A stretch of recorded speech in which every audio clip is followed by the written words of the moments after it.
और बहुत सारी बरकत पाई। हालेलुया। सुनो, कुछ दिनों से परमेश्वर का आत्मा मुझे अगुवाही कर रहा है कि जैसे अगुवाही क्या हो रही है, ताकि लोगों को ये समझ आए कि परमेश्वर का जो वचन है वह जीवित है।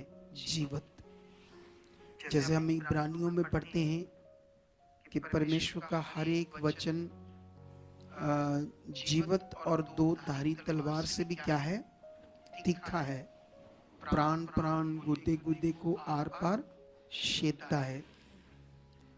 तो परमेश्वर का वचन तो जीवित है।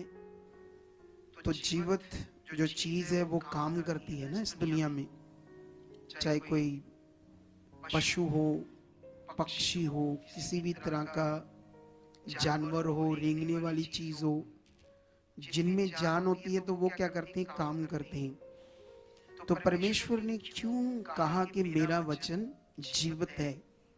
सचमुच परमेश्वर का वचन जीवित है, जिंदा है और वो काम करता है। लेकिन जब परमेश्वर वचन देता है तो जो विश्वासी है उसको उसी विश्वास से अपने जीवन में ले। अगर वो परमेश्वर के वचन को अपनी जिंदगी में विश्वास से नहीं लेता तो फिर परमेश्वर का वचन कैसे काम करेगा ना? क्योंकि वो जीवित तो है लेकिन वो विश्वास से काम करता है। जो उसे ग्रहण करते हैं विश्वास से, है ना। जैसे हम देखते हैं बाइबल के अंदर कि यीशु मसीह ने बहुत सारे लोगों को हील किया, है ना। जैसे उसने ऐसे कहा ना, लंगड़े को वर्ड दिया, उठ खड़ा हो। तो जब यीशु मसीह ने ये वचन दिया तो ये उसकी हीलिंग का, चंगाई का वचन था। उठ खड़ा हो, ये वचन है। लेकिन अगर जैसे आज है ना, बहुत सारे लोग जो परमेश्वर में आते हैं नए नए, तो जब वो आते हैं तो वो क्या करते हैं ना, जैसे इतनी समझ नहीं रखते वो परमेश्वर के साथ उस विश्वास की समझ, है ना। जैसे उस लंगड़े को जब यीशु मसीह ने कहा तो सोचो उसने क्या किया होगा। उसने जैसा यीशु ने कहा वैसा करना स्टार्ट किया, उठना शुरू किया, इस सोच से, इस विश्वास से कि मुझे चंगा करने का वचन दे दिया है, मेरे लिए हो गया है।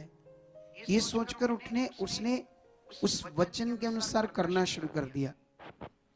आज कई बार जब हीलिंग करते हैं हम लोग तो लोगों को बोलना पड़ता है आपकी हीलिंग हो गई है, चलो देखो।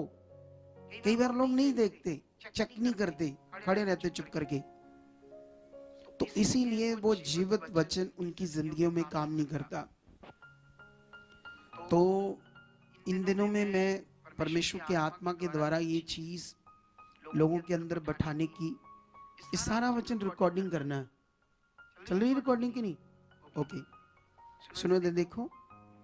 तो ये इन दिनों में परमेश्वर का आत्मा मुझे बड़ी अगुवाई कर रहा है ताकि जो परमेश्वर के लोग हैं उन्हें ये समझ आए कि उनके माइंड में, मन में ये बात बैठ जाए परमेश्वर के वचन के विषय में, है ना। जैसे मैं इन दिनों में बता भी रहा हूं कि अगर आपके अंदर जो वचन है अगर होगा, अब किसी भी सिचुएशन में होंगे, किसी भी हालात में होंगे, है ना। जैसे मान लो तुम्हें अगर परमेश्वर के बारे में या वचन के बारे में ये समझ हो कि वो सर्वशक्तिमान है, आसमान पृथ्वी सब कुछ उसने बनाया है, उसके लिए कोई काम कठिन नहीं है, वो शक्तिशाली परमेश्वर है। अगर मेरे अंदर ऐसे परमेश्वर के प्रति वचन चल रहा है, मेरी सोच में, मेरे विवेक में, मेरे मन में, तो उसका वायदा भी मेरे पास हो, उसका वचन भी मेरे पास हो, तो क्या फिर हम डरेंगे? नहीं डरेंगे ना। लेकिन आज मैं तुम लोगों को अपनी गवाही देता हूं मैं आगे जाकर कई कई तरह के परमेश्वर के वचनों का विभाजन आपके सामने करूंगा, एक्सप्लेन करूंगा।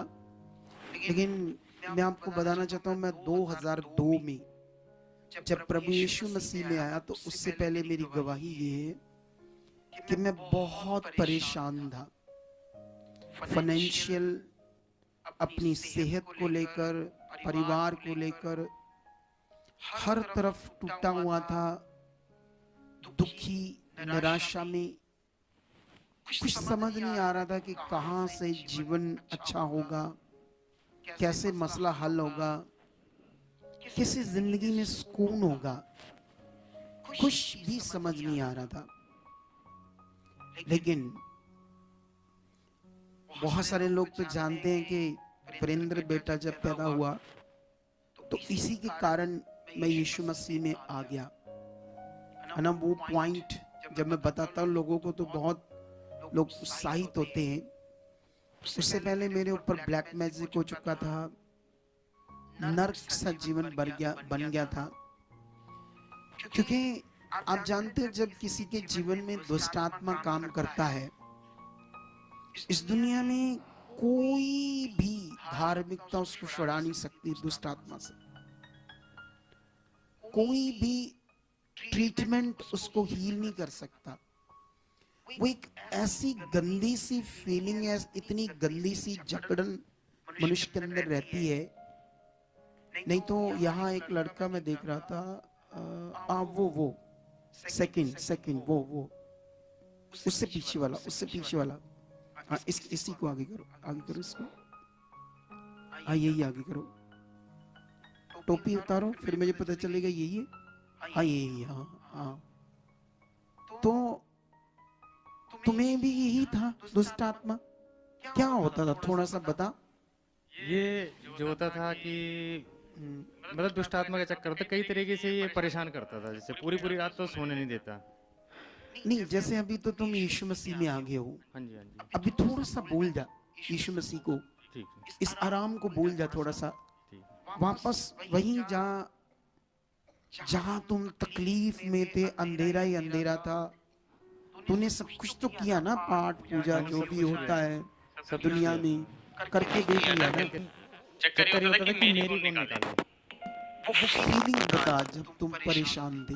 वो फीलिंग तो इस प्रकार की होती थी कि मतलब दुखी सा जीवन रहता था। कलेश, घर में झगड़े होते थे। और तुम दिल्ली से हो? हाँ जी, दिल्ली से। क्या काम करते हो? जो मशीनों का काम था जी मेरा, वो सारा बर्बाद हो गया नहीं चक्करों में।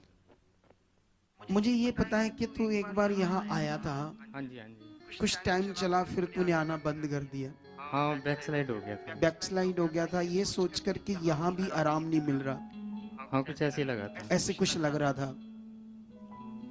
क्यों क्यों इसे ऐसे लग रहा था? क्योंकि जैसे मैं जो सिखा रहा हूँ लोगों को, अगर वो बात समझकर रुके कुछ टाइम, अगर उनको नहीं चंगाई हो रही या उनका काम नहीं हो रहा, तो वो अलग समय इधर रुक सकते हैं, समझ सकते हैं विषय कि मेरे साथ ये हो रहा है, मुझे क्या करना चाहिए, मुझे कैसे मैं इस हालात से बाहर आ सकता हूँ, मुझे बताओ, है ना। हाँ जी, ऐसे। लेकिन वो पीड़ा बड़ी खतरनाक थी आपके लिए, हाँ जी, वो तो बहुत खतरनाक, ज्यादा खतरनाक। बहुत ज्यादा है। अभी तो मुझे याद है उन दिनों में जब मैंने बात की थी, तो इतना निराशा में था, इतना टूटा हुआ था, जैसे कोई पेट में भी प्रॉब्लम रहती थी। हाँ जी, पेट में बहुत ज्यादा होती थी। क्या होता था? जकड़न रहती थी, जैसे जकड़ लेता था। और कुछ अंदर से जैसे खा रहा तुझे। कुछ खा रहा है अंदर से। कितने साल रहा है ऐसे तू? करीबन करीबन हो गए ये 15-16 साल हो गए करीबन। 15-16 सालों से जे तुम मतलब बहुत कुछ किया, तंत्रिक बाबे सब कुछ किया। सब कुछ किया बाबा जी। तांत्रिक बाबा के पास भी गया था। कहाँ? पीछे मारते थे जूते बाबा लोग? हाँ, बाबा लोग मारते थे। तुम्हारे पिछवाड़े के मेरे ऊपर? पिछवाड़े मारते थे, 50-50 जूते मारते थे। देख लो, ये बाबाओं का हाल है। और फिर जब उन पे नहीं होता था तो मुझे अपने साइड में बैठा लेते थे। तो अच्छा। मेरे हाथ रखते थे दूसरों को, जो लाइन में लगे आते थे, वो कहते इसकी आंखों में देखो। तेरे हाथ के ऊपर पाँव रखते थे? नहीं नहीं, मेरे को साइड में बैठा देते थे कि तू सेवा कर। अच्छा। एक जगह थी, वहाँ पे कोई पीर की जगह थी। हम्म। तो वो दुष्ट आत्मा निकालते थे और लोग काफ़ी आते थे। तो जिसकी निकल जाती तो ठीक है, तो जिसकी नहीं निकल पाती थी या हैवी होती थी कुछ, तो वो सेवा करवाते थे कईयों से। निकलती नहीं थी, निकलती नहीं कभी थी। भी नहीं निकलती। ये बात याद रखो, स्वाय परमेश्वर से। किससे? अभी तो ये अपनी फीलिंग बता नहीं पा रहा क्योंकि भूल गया, क्योंकि आराम मिल गया। क्या मिल गया इसको? लेकिन मुझे याद है एक बार तो ये ऐसे मेरे सामने आया था जैसे टूटा हुआ, निराशा में, जैसे सब कुछ खत्म हुआ है। तो काफी मे भी 8-9 महीने पहले की बात है ना, जब मैं एक बार मिला था तुम्हें। हाँ जी, हाँ जी। तब से मुझे याद है ये कितना प्रॉब्लम है। मैंने 5 साल सूखी रोटी और उबली सब्जी खाई थी। सूखी रोटी। सूखी रोटी, उबली सब्जी, और सब्जी भी बदली नहीं जाएगी, और एक टाइम खाना खाना। 5 साल ऐसे किया? 5 साल और 40 दिन तक मेरे को कमरे के अंदर भी बंद कर दिया था। सूखी रोटी और उबली हुई सब्जी? उबली हुई सब्जी, मतलब कोई मिर्च मसाला नहीं? कोई कुछ नहीं, ना कोई सब्जी बदली जाएगी। मतलब अगर सूखी रोटी उबली सब्जी खाते हो तो दुष्ट आत्मा कहेगा ये छोड़ दो इसको, इसको तो खाना ही नहीं खाता, अच्छा मैं क्या खाऊं, और ये सोचकर ऐसे खिलाते और थे। 40 दिन तक मेरे को कमरे के अंदर बंद कर दिया था देख कि लो, ये है मनुष्यों के नियम। क्या है? अगर जहां जब परमेश्वर मनुष्य को छुड़ाता है ना, इतना आदर करना चाहिए परमेश्वर का। छुड़ाए तो जाते हैं यहाँ लोग, बहुत सारे शारीरिक लोग उस तरफ आदर नहीं करते जितना ये लोग तकलीफ से आते हैं संसार से।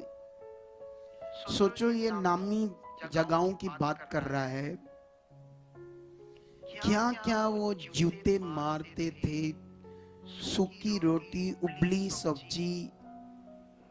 क्यों ऐसे नियम वो बताते थे कि छूट जाइए शैतान से? क्योंकि मनुष्य है, परमेश्वर के बारे पता नहीं है, कैसे उसकी पावर को यूज करना है, इन इन बातों का ज्ञान ही नहीं है। तो जब ज्ञान ही नहीं है तो ये मनुष्य का ज्ञान है जो देती। कितनी ये तकलीफ से निकला होगा। अब जब हम तुम्हें फ्री करवा रहे हैं परमेश्वर से, हाँ जी, ना तो यहाँ जूते हैं, ना उबली सब्जी, ना कोई रीति रिवाज। हम तो परमेश्वर का ज्ञान, वचन, फेथ, उसकी पावर, वो कैसे काम करता है, ये बातें है ना। ये बातें हैं। तो कितना आराम है अब तुम्हें। अब तो आराम है कि ये दर्द होता था ना मेरे, हाँ। इधर मेरे बहुत तेज दर्द होता था, करीबन 3 साल मेरे दर्द रहा था। तो ऑपरेशन बताने की नौबत होती थी। एक ऑपरेशन तो उन्होंने कर दिया था, लेकिन दूसरे के लिए बोला ऑपरेशन, तो मैंने मना कर दिया, मैं ऑपरेशन नहीं कराऊंगा, मैं इधर ही आऊंगा, मतलब चर्च में आना था मुझे। अब मैं 1 महीना पीछे आया था, तो ये दर्द जो मेरा, ये तो बंद हो गया मेरा। और जो मतलब रोटी में बाल आते थे, जैसे बार बार बाल आना, बार बार 3 साल लगातार कोई दिन खाली नहीं जाता था, बाल आते थे। अब घर गया था, बिल्कुल 20-25 दिन रहा हूँ, एक दिन भी बाल नहीं है। आराम से खाना खाते हो। आराम से खाना। रोटी से बाल निकलते थे, बाल निकल दुष्ट आत्मा से करती थी, करती थी। मतलब हर तरफ पूरा नरक बना था नर्क जीवन। बन गया था जीवन। लेकिन परमेश्वर ने छुड़ाया हाँ, है। छुड़ा। अब परमेश्वर को पहला स्थान देना है। अब मेरी गवाही पकड़कर चलनी है आपकी आज। अभी बताता हूं मैं अपनी गवाही में, क्योंकि जिसने आज मेरी गवाही पकड़ी वो बहुत आगे जाएगा दुनिया में। रेडी हो जाओ, क्योंकि ये स्पेशली हॉली स्पिरिट कह रहा है इसको आप बताओ।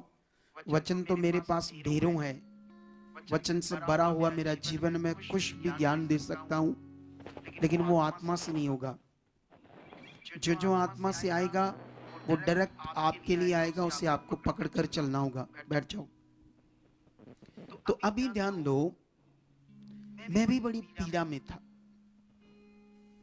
जैसे इसने बहुत कुछ किया, मैंने भी किया, जो मेरा धर्म था वो भी किया, और भी किया, और भी जो भी दुनिया में होता है सामने दिखता है कि ये धार्मिकता, ये धार्मिकता, ये धार्मिकता, मैंने सब कुछ किया। लेकिन शैतान से, काले जादू से मुझे छुटकारा नहीं मिला। जैसे ये कहता ना नरक सा जीवन था, ऐसे मेरा था। लेकिन आप सब जानते हो कि मैं यीशु से नफरत करता था। किसी से नफरत नहीं करता था स्वाई यीशु से। लेकिन जब मेरे बेबी हुआ ना, तो उस समय जो अटैक मेरे ऊपर आते थे इस पर भी आने लगे। उन दिनों में मैं किसी दूसरे शहर में काम के लिए गया, मैं छोटा मोटा ठेकेदार था। उस वक्त मैं अपनी वाइफ को अपने भाई के यहाँ छोड़कर आया। वो यीशु में थे। उन्होंने मेरी वाइफ को कई बातें बताई। उसका प्रार्थना करवाने में दिल आया। उसने मुझे कहा, मैंने डांटा। मैं तो नफरत करता था, लेकिन दूसरी बार जब उसकी कॉल आई तो मैं मान गया। मेरे मुंह से निकल गया कि हाँ करवा लो। जब वो हील हो गया मेरा बेटा, सुबह प्रार्थना करवाने के बाद मैं सारी रात नहीं सोया, ये सोच के कि यीशु कौन है। मैं तो इससे नफरत करता हूं, लेकिन जिनको मैं अपना मानता था, इतना नाक गुड्डी रगड़ी भक्ति की, सब कुछ किया, सेवा की, किसी ने नहीं मेरी सुनी, किसी ने नहीं मुझे छुड़ाया। यीशु कौन है? मैं अब उसे जानना चाहता था। और जानते हो, फिर मैं जब वापस आया, 1-2 दिन में मैं वापस आ गया, सिर्फ यीशु को जानने के लिए, अपना काम छोड़कर। जिस परमेश्वर ने काम किया, जिसने आराम दिया, क्योंकि मेरे अंदर उसको जानने की तृष्णा थी, प्यास थी, भूख थी। लेकिन उस समय वचन दुर्बल था, तो पास्टर मेरे क्वेश्चन का आंसर नहीं दे पा रही थी। जो बातें मैं पूछ रहा था उसका सही से जवाब नहीं दे पा रही थी। लेकिन फिर भी मैं बन गया यीशु मसीह में। फिर भी मैं बन गया। पूरा आंसर ना मिलने के कारण भी, यहां तुम्हारा कोई भी क्वेश्चन हो, तुम किसी भी तरह से, किसी भी क्वेश्चन ज्ञान के बिना कंफ्यूज नहीं रहोगे। यहां पर इस मिनिस्ट्री में तुम्हें हर शिक्षा, हर ज्ञान मिलेगा, हर तरह की समझ, जिससे तुम समझकर परमेश्वर पर क्या करो, अच्छे से अपना विश्वास लाओ। लेकिन मैं तुम्हें बताना चाहता हूं, जैसे हम बाइबल में पढ़ते हैं कि परमेश्वर सब कुछ कर सकता है, उसके लिए कोई भी काम कठिन नहीं है। वो मरे हुए मुर्दों को जिंदा कर सकता है। और बाइबल में हमने देखा है कि उसने मरे हुए मुर्दों को जिंदा कर दिया। अब ये कितनी समझ है, कितना हमारा मन खुल रहा है, कितनी हमारी मन की आंखें खुल रही है कि जो मरे हुओं को, मुर्दों को जिंदा कर सकता है, वो मेरे लिए ये काम क्यों नहीं कर सकता, ये क्यों नहीं कर सकता। लेकिन कैसे कर सकता?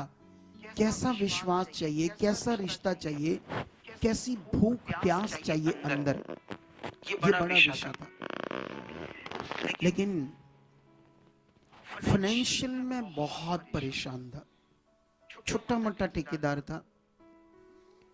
मैंने क्या करना, हमारे एरिया में पास्टर तो नहीं था वो भाई, लेकिन मेरे से उम्र से काफी बड़ा था। उसके बच्चे थे, बच्चों के भी बच्चे थे। तो वो घर में संगति करता था। मेरे घर से थोड़ी सी दूर घर था उनका, और उस एरिया में कम से कम 40-50 लोगों के घर थे जो यीशु मसीह में थे। तो वो क्या करते थे, रोज कभी इस घर में संगति करते थे, कभी इस घर में, कभी इस घर में। तो मैं क्या करता था, मुझे ज्यादा तो समझ नहीं थी परमेश्वर के बारे में, पर जैसे मैंने काम से आना घर, सबसे पहले मैंने अपनी वाइफ को कहना, मुझे संगति में जाना है, बस रोज, डेली। कभी कभी तो उसको मैंने बोलना, खाना बना दे तू, पहले ही बनाकर रखना, जैसे मैं 6 बजे आऊंगा, हम 7 बजे तक वहां पहुंच जाएंगे। 2 घंटे संगति होती थी, फिर वापस आएंगे, ठीक है।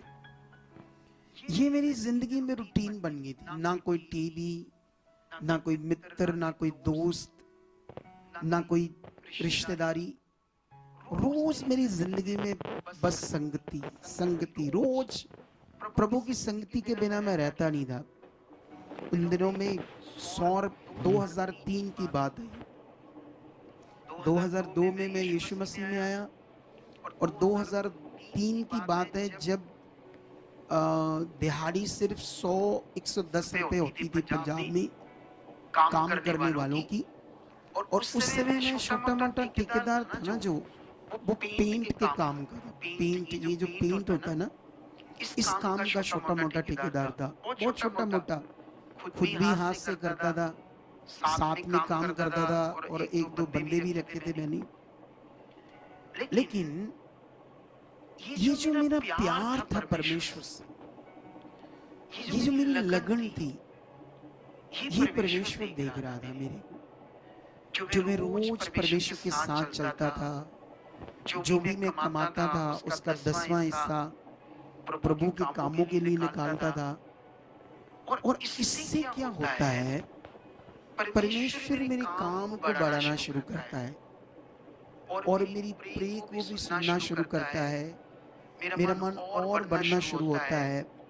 2003 के बाद 4 में कुछ मुझे अच्छे काम मिले, क्योंकि जो मेरी वफादारी थी, जो मेरी प्यास थी परमेश्वर के साथ। ना जैसे आज बलीवर्स क्या चाहते हैं,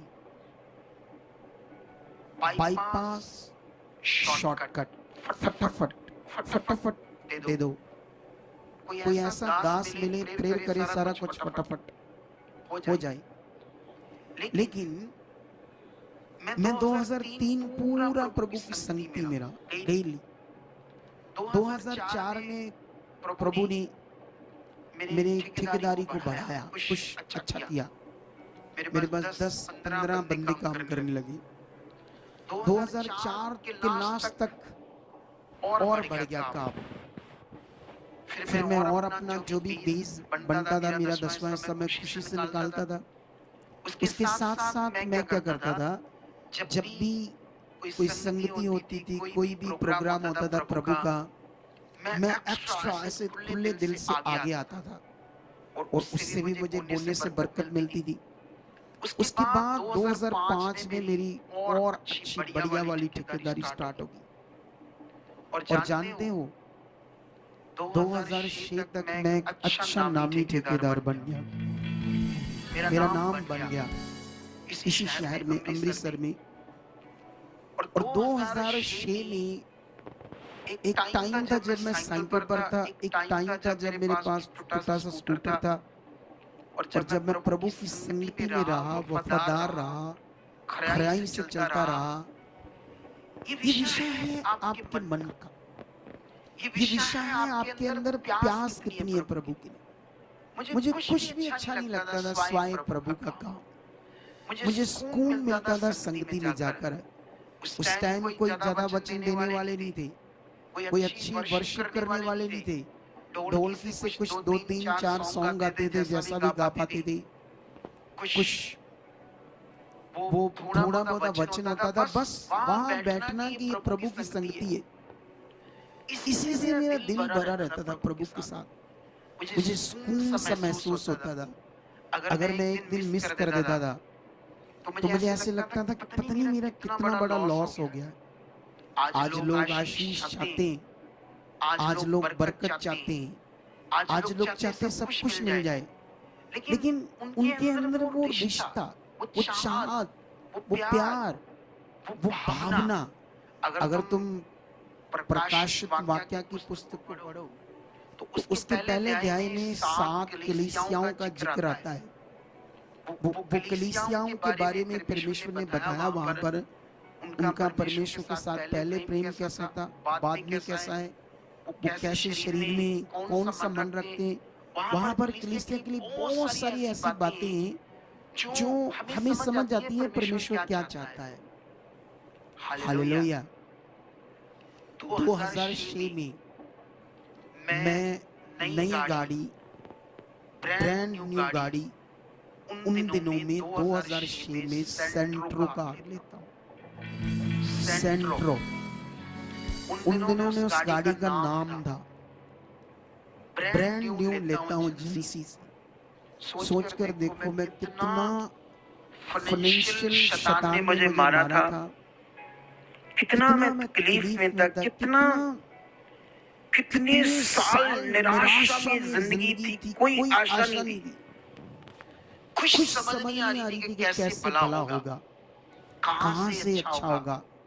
उसके बाद प्रभु ने मेरी बुद्धि और खोली।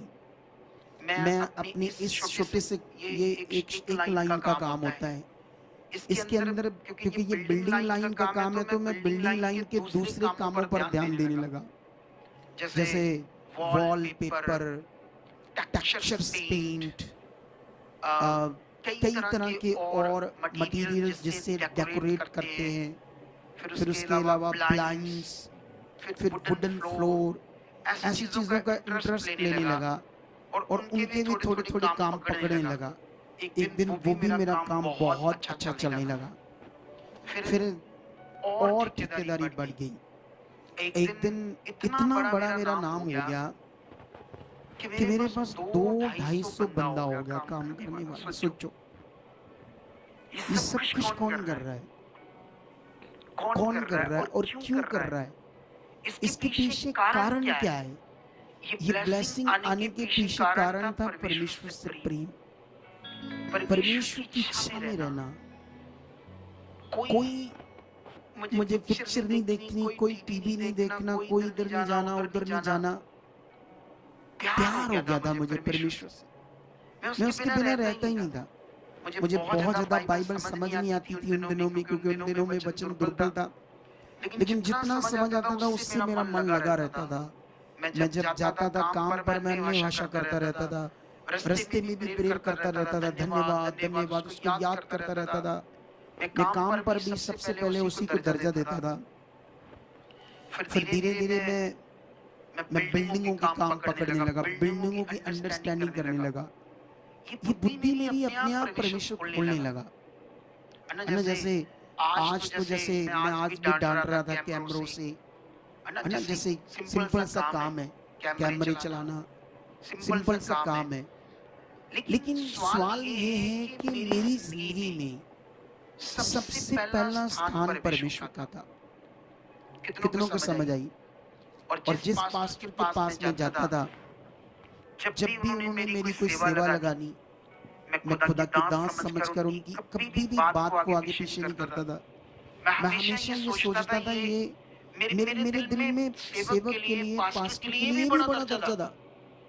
सच्ची मैं उनको इतनी रिस्पेक्ट देता था, इतनी इज्जत देता था अपने जीवन से। वो कभी कभी जैसे उन दिनों में वो समा और होता था, आज समा और है। उन दिनों में ना जैसे पास्टर 1 महीने में घर में आते थे संगति करनी, फिर 1 महीने में किसी और ऐसा होता था। जब मेरे घर में आते थे तो मैं तो ऐसे उन्हें अपने घर में उतारता था जैसे प्रभु यीशु को। इतने चाव से, इतने दर्जे से, इतने आदर से, इतने मन से ये मेरे अंदर भावना थी उस समय। लेकिन मेरे अंदर बहुत सारे क्वेश्चन भी थे बाइबल को लेकर, संसार को लेकर, जिनका अभी तक जवाब मुझे नहीं मिला था। लेकिन मैं फिर भी विश्वास से चलता रहा, प्रभु को खूब उसकी इच्छा में बढ़ता गया। लेकिन एक दिन मैं बिल्डिंग कॉन्ट्रैक्टर बन गया। मैं बिल्डिंगों के काम पकड़ने लगा, पूरी बिल्डिंग बनाकर तैयार करके कस्टमर को देना, ये भी काम करने लगा। मैं सोच कर देखो कितना परमेश्वर ने मुझे बढ़ाया, कहां से इतना आगे तक जाने का कारण क्या था। वो था परमेश्वर से प्रेम। जब हम बाइबल पढ़ते हैं तो बाइबल में भी एक जगह पर लिखा हुआ है,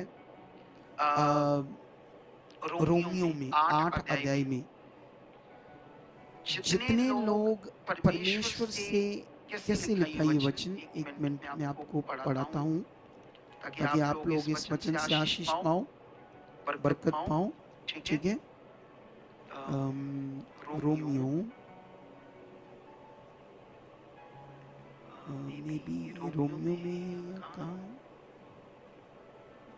हाँ यही है, रोमियो 8 की 28 में लिखा है, हम जानते हैं कि जो लोग परमेश्वर से प्रेम रखते हैं उनके लिए सब बातें मिलकर भलाई ही को उत्पन्न करती है।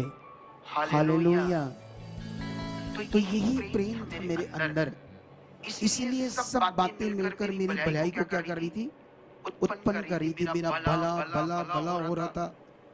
इसीलिए अनंत जैसे ये पहला बेटा होता है, फिर मेरा दूसरा बेटा होता है, फिर तीसरा बेटा होता है ना, हर तरफ से आशीष मिल रही है ना। जैसे बहुत सारे लोग होते हैं, लड़कियां होती है, वो सोचते हैं लड़के होने चाहिए।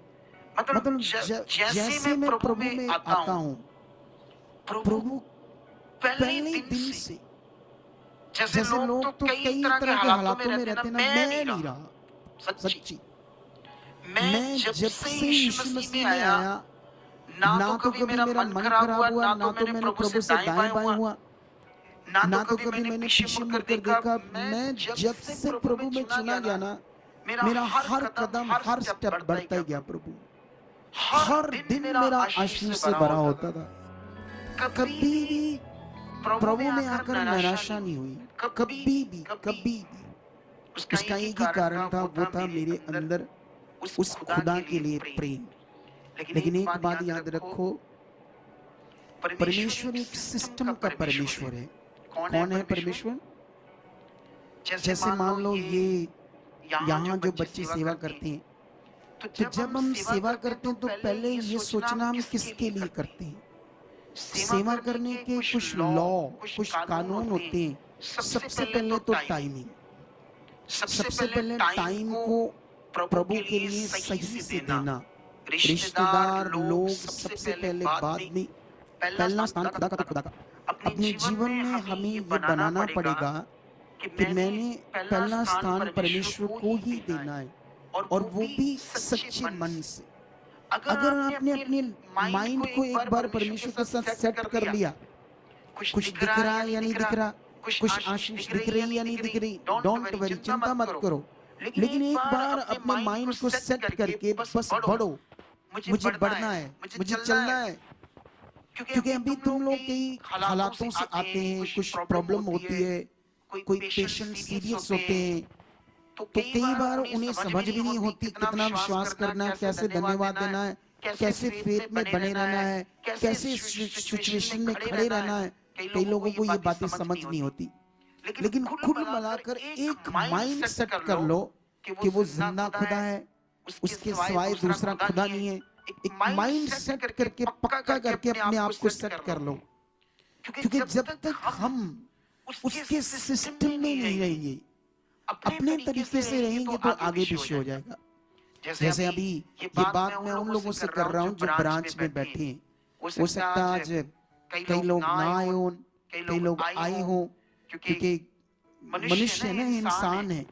तो इंसान क्या करता है ना, हम शरीर में भी है, तो शरीर जो है वो लॉस है। मैं तो लॉस करके बात करता हूँ, लेकिन बाइबल तो उसको मौत करके बात करती है, शरीर के जीवन को। शरीर का जीवन एक बार आपकी जिंदगी में बन गया तो उसे बाहर निकलना बड़ा मुश्किल होता है। एक ही अपॉर्चुनिटी है इस दुनिया में, वो है यीशु, वो है पवित्र आत्मा। शरीर से बाहर निकलने का एक ही मात्र विकल्प और रास्ता है, वो सिर्फ है पवित्र आत्मा। कितनों को बात समझ आ रही है? बिना पवित्र आत्मा कोई मनुष्य शरीर से बाहर नहीं आ सकता, शरीर की अभिलाषाओं से बाहर नहीं आ सकता, शरीर को मारकर परमेश्वर की इच्छा में नहीं चल सकता। जैसे मैं तुम्हें अगर यहाँ से वचन पढ़ाऊं, ये 8 का 12 में लिखा इसलिए है भाइयों, हम शरीर के कर्जदार नहीं के शरीर के अनुसार दिन काटे, क्योंकि यदि तुम शरीर के अनुसार दिन काटोगे तो मरोगे, यदि आत्मा से देह की क्रियाओं को मारोगे तो जीवित रहोगे। हालेलुया। कितने लोगों को बात समझ आ रही है? ये शरीर का विषय बहुत खतरनाक विषय है। कई बार हम शरीर में हमें लगता हाँ मुझे ये काम था, वो काम था, इसलिए नो, वो शरीर है। क्योंकि शरीर कभी भी ऐसे नहीं होता। जैसे मान लो जैसे मैं था, मैं जब चर्च जाता था तो मुझे वहां के पास्टर जी ने कोई ड्यूटी दी होती थी, सेवा, तो मैं उस सेवा को बहुत ऐसे लेता था जैसे ये प्रभु यीशु मसीह ने मुझे दी है, ये खुदा के दान जो है उन्हीं की जगह पर खड़े होकर मुझे कह रहे, मैं उसे ऐसे आदर देता था, अगर मैं जरा सा भी आगे पीछे हो जाता था तो मुझे फील होता था अंदर से थोड़ी सी शर्मिंदगी कि मैंने ये आगे पीछे क्यों कर दिया। पहला स्थान उसको देता था। इसीलिए आज मैं अगुआ हूं, क्योंकि मेरी एक कॉलिंग है सेवा की, रूहों को बचाने की। और जो मेरी कॉलिंग है उसमें जितने भी आप लोग जुड़ रहे हो, आप जो भी लोग जुड़ रहे हैं, तो वो सब लोग जो जुड़ रहे हैं, वो सारे के सारे जो लोग हैं, वो परमेश्वर ने उन्हें चुन लिया है ताकि इस दर्शन में रहकर वो परमेश्वर की इच्छा को पूरा करे। है ना, आप जानते हो ना, जैसे भक्ति, जैसे कोई पत्थर के आगे अगरबत्ती धूप जलाता है, कोई मूर्ति, कोई तस्वीर, कोई दुनिया में दिया जलाता, कुछ ऐसी बहुत सारी चीजें, इसको लोग कहते हैं भक्ति। एक्चुअल में जिसने दुनिया रची वो इसको भक्ति नहीं कहता, वो भक्ति कहता है उसकी इच्छा को पूरा करना। क्या करना? जैसे ये तिमोथियस का एक वचन है, मैं आपके लिए पढ़ता हूं अभी।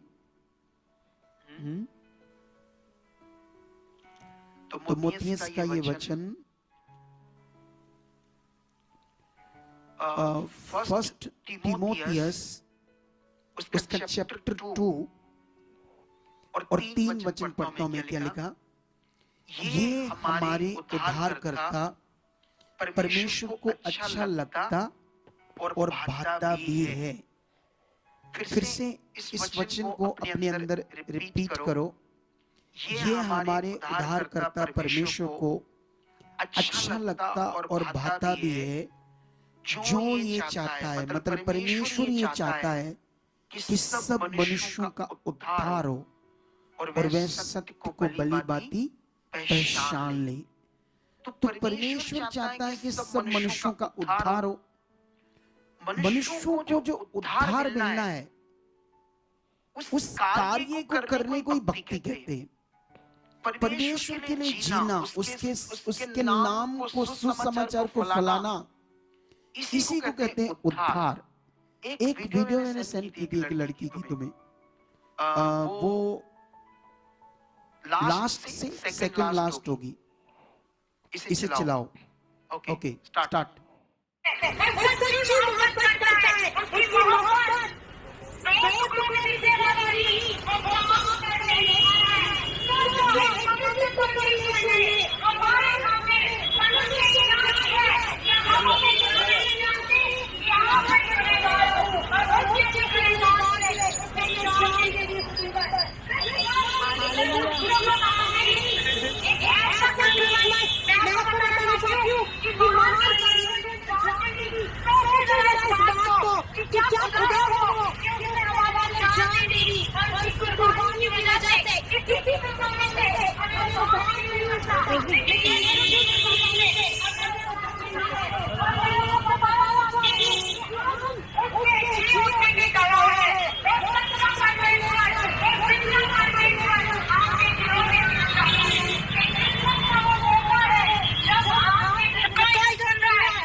सोचो इसके बारे में, ये अभी पढ़ रही होंगी लड़कियां और बाजारों में जाकर उसका गुड न्यूज बांट रही है। हम क्या कर रहे हैं? हम कैसे जी रहे हैं? आप जानते हो, मेरे डिलीवरेंस का कारण, मेरी उन्नति का कारण, मेरे छुटकारे का कारण था परमेश्वर के लिए जीना। मैंने स्टार्ट कर दिया था जीना। मैंने शुरू से लोगों को जोड़ना शुरू कर दिया था। मैंने सबसे पहले, मुझे याद है जब मैं प्रभु में आया तो मेरी एक सिस्टर इन लॉ, उसका एक पति जिसको ये जो होते हैं ना ऊपर गर्दन के नीचे जो मनके होते हैं, इसमें टीबी हो गया। ठीक है, तो टीबी हो गया तो उसके मनके गल गए, सड़ गए उस बीमारी से, टीबी से। वो इतने गरीब थे कि उनके इतने गरीब थे वो, मैं भी बड़े हालातों में था, लेकिन प्रभु ने मुझे 2003 तक ठीक ठाक मेरा सेट हो गया था। मतलब मैं बाइक पर आ गया था, साइकिल से मेरे पास बाइक थी, टीवीएस स्कूटी बाइक ली थी मैंने, किस्तों पर ली थी। तब तक मेरे पास बाइक था, मैं बाइक पर बड़ा खुश था, प्रभु के काम में भी कर रहा था। और जब मुझे पता चला तो मैं उनके घर में गया। सबसे पहले मैंने उन्हें यीशु मसीह का गुड न्यूज दिया। मैंने उन्हें बताया कि यीशु मसीह तुम्हें छुड़ा सकता है इस बीमारी से। ठीक है, तो वो पढ़े लिखे नहीं थे, गरीब थे और इतनी समझ नहीं थे। उन्होंने कहा ठीक है, हम आज से यीशु में चलेंगे, क्योंकि एक में उनका रिलेटिव था, रिश्तेदार भी था। मैंने उन्हें ना 2000 दिया ऐसे हेल्प, क्योंकि वही बंदा था कमाने वाला। तो वो भी मंजे पर पड़ा हुआ था 1 महीने से, तो घर में तो खाने पीने को भी नहीं था। 2000 भी उस समय बहुत था जब मैंने दिया था। ठीक है, उसके बाद फिर वो मैं प्रेयर करने जाता था। एक दो बार मैं पास्टर को भी लेकर गया, तो जिस पास्टर को मैं लेकर गया, मैं किसी पर ब्लेम नहीं करूंगा, वो दोबारा मेरे साथ नहीं गया, क्योंकि वहां मिलता कुछ नहीं था। उनको इतने गरीब थे वो, समझते हो। तो मैं अकेला प्रेम में जाता रहा, लेकिन मुझे ज्यादा समझ नहीं थी, मेरा विश्वास था। फिर उन्होंने जब MRI कराया तो ये बीमारी आई, तो उन्होंने किसी हॉस्पिटल, एक हॉस्पिटल था रिच एरिया में, बड़ा हॉस्पिटल था प्राइवेट, उसमें उन्होंने कहा था कि हम 40,000 रुपए लेंगे ऑपरेशन का और 15,000 की दवाइयाँ। ये बड़ी रकम थी, बड़ी रकम उस समय, सच्ची उनके पास नहीं थी। तो मैंने सोचा, मुझे ज्यादा समझ नहीं था, क्योंकि मैं भी अभी 1 साल 1.5 साल ही हुआ था प्रभु में। मुझे पता नहीं था क्या क्या हो सकता है, कैसे हो सकता है। तो मैंने उन्हें कहा ठीक है, मैं आपकी मदद करूंगा, मैं आपको दूंगा 15,000 रुपया। और मेरे पास भी नहीं था इतने पैसे, 15,000 बड़ी रकम थी। ठीक है, तो मैंने क्या किया, मैंने ना ब्याज पर ले लिया, 10% ब्याज पर। सोच कर देखो मेरा दिल, मैंने उन्हें दे दिया। अब वो जब ऑपरेशन हुआ, कुछ रिश्तेदारों ने भी दिए, लेकिन अभी भी उनको मुश्किल आ रही थी। अब और चाहिए था 10-15,000 रुपया। मैंने अपना बाइक बेच दिया, वो भी उनको दे दिया। फिर मैं साइकिल पर आ गया, लेकिन मैंने उनकी मदद की। जब ऑपरेशन हुआ तो वहां पर 5 बंदों का एक दिन में ऑपरेशन हुआ, सेम बीमारी। 4 बंदे रिच थे, ये बंदा गरीब था। वो रिच लोग थे, ये गरीब था। चारों की डेथ होगी, ये अकेला बचा प्रभु के अनुग्रह से, ये बच गया। एक तो मैं उसके लिए विश्वास कर रहा था, एक परमेश्वर मेरा दिल देख रहा था कि मेरे पास कुछ ज्यादा भी नहीं था, और मैं कैसे इसकी जान बचाने के लिए अपना बो रहा हूँ, अपना टाइम चीजों को। लेकिन उसके बदले सोचो ना, परमेश्वर मुझे ले कहाँ आया। सोच कर देखो, परमेश्वर है वो, परमेश्वर। कितनों को बात समझ आ रही है? लेकिन इसीलिए आज मैं तो उसी समय गुड न्यूज देने लगा। फिर मैंने अपने छोटे भाई को बताना शुरू किया प्रभु के बारे में। फिर मैंने जहां मैं काम करता था, मैं अपने कारीगरों को बताना शुरू करता था वो प्रभु कैसे, वो कैसे काम करता है। Good news, good news, good news, good news शुरू से। और मुझे कोई पास्टर नहीं बनना था, ना ही मेरे अंदर कोई चीज को लेकर, प्रभु के काम को लेकर कोई लालच था। ऐसी कोई चीज नहीं। सच्चे मन से मैं प्रभु के लिए जीता था, इसीलिए मैं बढ़ रहा था। आज तुम लोगों को ये सीखना होगा, सबको, चाहे तुम यहाँ बैठे हो, चाहे तुम ब्रांच में बैठे हो। परमेश्वर सच्चा है, वो महान है, उसने दुनिया रची है, उसने तुम्हें बुलाया है। वो तुम्हें कभी नीचे नहीं जाने देगा, कभी तुम्हें निराश नहीं रहने देगा, कभी तुम्हें पीड़ा में नहीं रहने देगा। बस सवाल है तुम्हारे अंदर उसके लिए प्यार कितना है, रिस्पेक्ट कितनी है, उसके राज्य के लिए उसकी भक्ति करने का मन कितना है। क्योंकि भक्ति ये नहीं है बस अकेला घर में बैठे धन्यवाद धन्यवाद, इसको आप सोचते हो भक्ति सिंपल, इसको अकेला वो भक्ति नहीं कहता। वो भक्ति कहता है जब हम लोगों के बीच में उसके नाम को ऊंचा करते हैं, जब हम उसकी सबसे बड़ी चाहत पूरी करते हैं, जो अभी मैंने तुम्हें तीमोथियस में पढ़ाई कि वो चाहता है कि सब मनुष्यों का उद्धार हो और मनुष्य सत्य को जाने। तो सत्य को जानने के लिए उसने तुम्हें चुना है। इसके लिए मैं तुम्हें एक वचन पढ़ाता हूँ, शायद तुम्हें इससे ज्यादा समझ आएगी। ये वचन तुम्हें मिलेगा अफिसियों 2 का 9 वचन, 9 नहीं 10 वचन। अफिसियों 2 का 10 में लिखा, क्योंकि हम उसके बनाए हुए हैं, किसके? परमेश्वर के, और मसीह यीशु में उन भले कामों के लिए सृजेगी। परमेश्वर ने तुम्हें यीशु मसीह में नया बनाया, तुम्हारे मन को नया किया और तुम्हें भले कामों के लिए सृजा गया है। ये भला काम नहीं है कि सिर्फ अकेला के वो भूखा उसको रोटी दे दो, ये भला काम है। सबसे बड़ा काम ये है कि मनुष्य की रूह बचाई जाए, वो परमेश्वर को जाने। क्योंकि अगर तुमने किसी भूखे को खाना दे भी दिया, तुमने उससे कपड़े दे दिए, तुमने 10,000 की मदद कर दी, तुमने 5,000 पाउंड की भी मदद कर दी गरीबों को, लेकिन वो अगर परमेश्वर को नहीं जानेंगे तो एक दिन तो रूह नष्ट हो जाएगी ना उनकी। तुम्हारा पैसा भी गया, टाइम भी गया, तो क्या हुआ? तो भला काम कैसे होगा? अकेला भला काम कैसे हुआ? रूह तो बची नहीं। तो रूह बचना सबसे बड़ा विषय है। इसीलिए प्रेयर करो, परमेश्वर से मांगो, परमेश्वर को बोलो, मेरा मन खोल, मैं जीना चाहता हूँ, मैं तेरे लिए तेरी इच्छा पूरी करना चाहता हूँ। क्योंकि यहाँ वचन कहता है कि हम उसके बनाए हुए मसीह में, और मसीह यीशु में उन भले कामों के लिए सृजे गए जिन्हें परमेश्वर ने पहले से हमारे करने के लिए तैयार रखा है।